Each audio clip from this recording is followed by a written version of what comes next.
up on this episode, we check out Motorfest.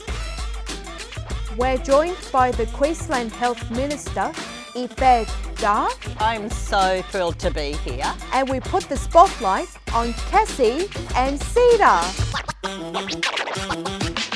Thanks for tuning in to Rope TV. You have no idea how much we appreciate you watching, commenting and sharing our show. Now, you might be wondering why we have a car sitting in the studio. This is Whitey. She's a 110-year-old overland. Fun fact, Whitey is actually quite famous. Back in 1918, she broke a land speed record from Sydney to Brisbane. 1918? Were there even roads back then? Whitey was one of hundreds of cars that were on show at Motorfest last month. The car festival was organised to support Rope.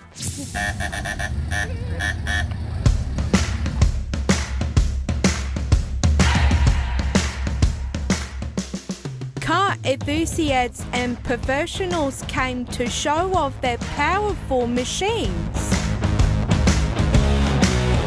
It's a replica of a 1931 Ford Victoria. 1960 Morris Minor 1000.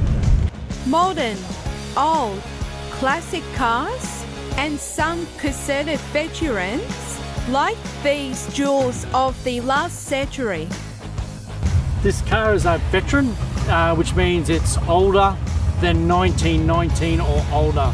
This car's a 1916 Dodge Brothers Touring.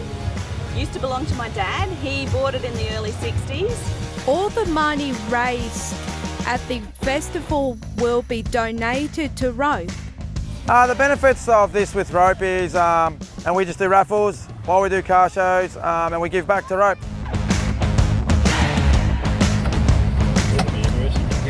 For attendees and participants, Motorfest is a tradition and a great opportunity to spend the day admiring these marvels of automotive history. It's great. I think it's a great way of bringing cars together to help for a good cause and help people. It's great. This is a great one. Yeah, it's been put off a few times due to COVID and the weather, so finally we got a day in, which is good. And Ashley Pickering, Rope TV.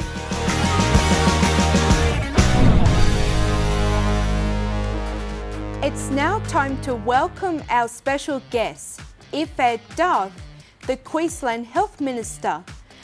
Hi Yvette, welcome to Rope TV.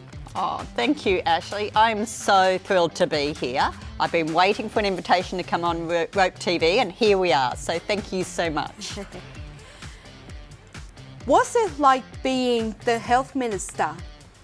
Look, it's a really enjoyable job, but it's a tough one. Long hours and long days, especially at the moment dealing with COVID. But it's very rewarding, you know, and I'm 12 months into being the Health Minister, I'm absolutely loving it. Is it a hard job? Look, it is difficult. I know that the decisions we make, the sort of healthcare we provide, impacts on people's lives. You know, our wonderful doctors and nurses, you know, they're saving lives every day. They're caring for loved ones and, you know, very vulnerable people, and they do such an incredible job. So, yeah, it's tough, but yeah, it's such an honour, absolute honour and privilege to do this job. What's the best part about being the Health Minister? I think the best part is being able to travel around Queensland and meeting so many amazing health workers. seeing what they're doing in our hospitals, our small clinics, visiting our paramedics in the most remote parts of the state, right up into the Torres Strait Island, seeing the great work they're doing and seeing the difference they're making in people's lives. It just, it makes you feel so humble to know what they do every day, and their jobs are really hard at the moment. What they have to wear every day is very, very uncomfortable. And knowing that in just some small part I can support them as the health minister, I love it. I really do.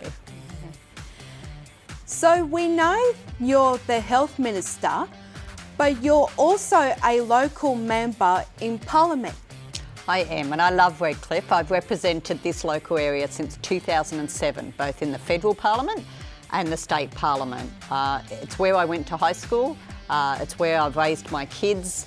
It's such a beautiful community, one I'm very, very proud and honoured to represent. And as you know, Ash, we have an amazing community spirit and a lot of volunteers across Redcliffe. So where would you want to be? You wouldn't want to live anywhere else in Queensland or Australia. Yeah, exactly right. Why did you become a politician? Well, that's a really good question. A lot of people almost daily say to me at the moment that they wouldn't want to do my job. But it is a real honour to be able to represent your community in Parliament and to make decisions that you certainly hope and you work towards it'll make a positive difference in their lives. And that's what got me into this. I wanted to make a difference. I wanted to ensure that our children and our grandchildren have a better future.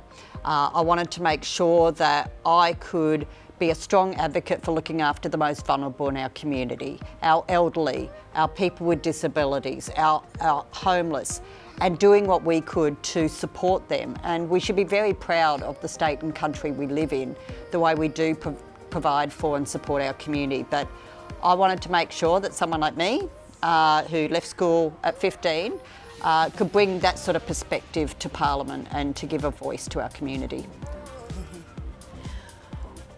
What did you do before entering politics?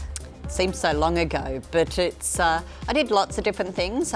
For almost a decade and a half before I went into federal parliament, I was an industrial advocate. So that means I represent workers who have been unfairly treated in the workplace, who are seeking a wage increase, who have been dismissed from their jobs. I would represent them in a tribunal and loved that job. And I thought what I'm doing now is really an extension from supporting the workers and giving them a voice to supporting the community and giving it a voice. But I've cleaned tables, I've worked in hospitality and cafe, I've worked in doing data entry and in the typing pool, lots of different jobs since I left school at 15.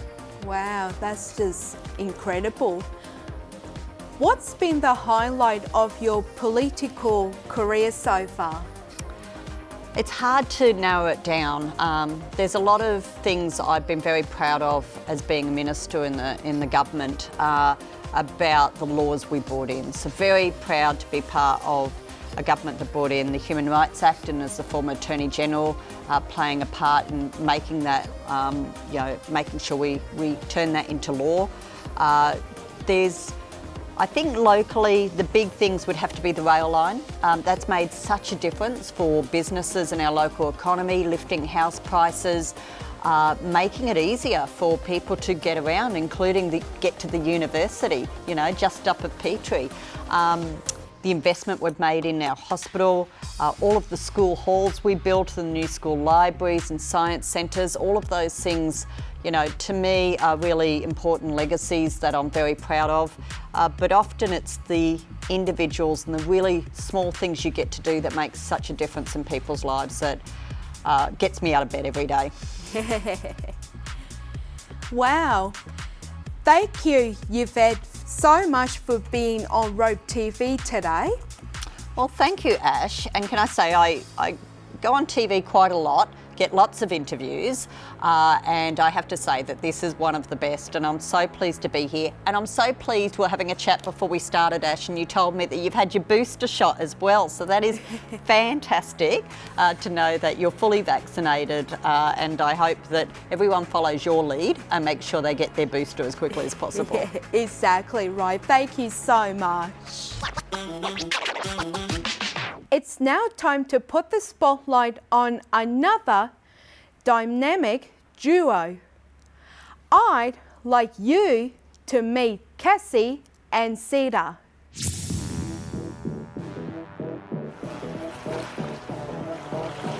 We've been planning this for months now. You know, we were just walking along Bribie one day and we saw a sign, kayaks for hire.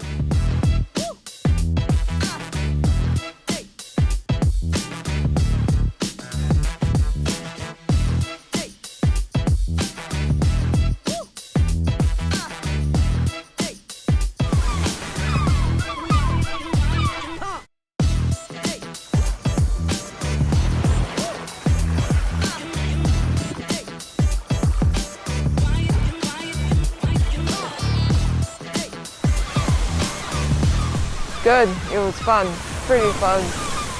Very mischief making. If she can splash you in the water or start a water fight, she will. Good support worker, as well mischief. 1, 2, 3.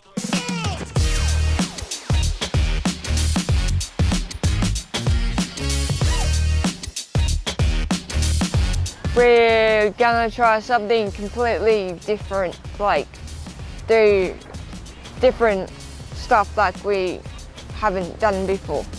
And of course she now wants to try paddleboarding with me, so that may be the next adventure.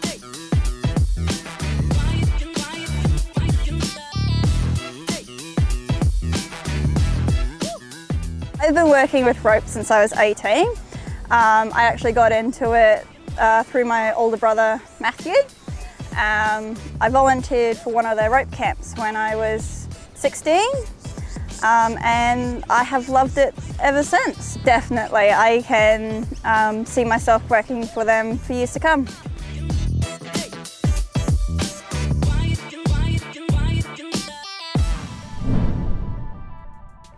What did you think of today's episode? Make sure you tell us in the comments, and don't forget to like and share this video on Facebook. And you can also subscribe to Rope TV on YouTube.